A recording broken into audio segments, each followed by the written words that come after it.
আমরা এখনো পর্যন্ত একসঙ্গে আমরা অভিনয় করতে পারিনি, কিন্তু আমরা একসঙ্গে একই মঞ্চে এই পুরস্কৃত হয়ে গেছি। এবার আমরা সেই সহৃদয় ব্যক্তির খোঁজ করছি, সেই প্রযোজক পরিচালক, তাই না? একদম একদম 100% খুব করে চাই একসাথে রুলিদার সঙ্গে একসঙ্গে স্ক্রিন শেয়ার করবো, একসঙ্গে কাজ করবো, এটা খুব ইচ্ছা আছে। কারণ আমি রুলিদার ভক্ত অনেক আগে থেকে তার অভিনয় দেখা, এবং যখন সিরিয়াল অনেক সিনেমা অনেক বড় খুব ভালো লাগে, মানুষ হিসেবে আরও ভালো। একসময় আমরা গভীর রাতে মানে শুরুই হতো যে সে একটা নাটক দেখতেন, দেখার পর তারপরে রাত 12টা একটার সময় আমরা এক ঘন্টা 2 ঘন্টা করে অনেক সময় আরও 2 বছর আগে 4 বছর আগে আরো আছে। তার মানে সময় এগিয়ে গিয়েছে, কিন্তু সিনেমার হাত ধরে আবারও একসাথে, যদি এক সিনেমা নয়।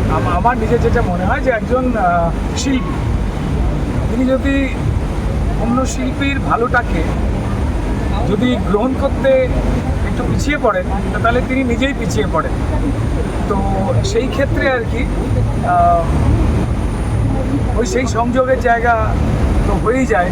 তো তিনি যে ভাষারই শিল্পী হন না কেন, যে খানেরই শিল্পী হন না কেন, শিল্পী তো শিল্পী হয়, এবং সেই গুণের একটা উত্তাপ হয়, একটা সুগন্ধ হয়। তো সেটা মনে হয় যে একটু কোথায় একটা আদরের মতো করে মেখে নিই। সেই ক্ষেত্রেই শিল্পীর প্রতি শিল্পীর যে সম্মানটা, সেটা বড় মজবুত করে আর কি সম্পর্কটা। এবং আমাদের সেই সম্পর্কটা আছে, ভবিষ্যতে সেটা মানুষ পর্দায় দেখুক, দর্শক, সেটা আমরা চাই। হ্যাঁ, লোক খুঁজছি আমরা। একদম থ্যাংক ইউ।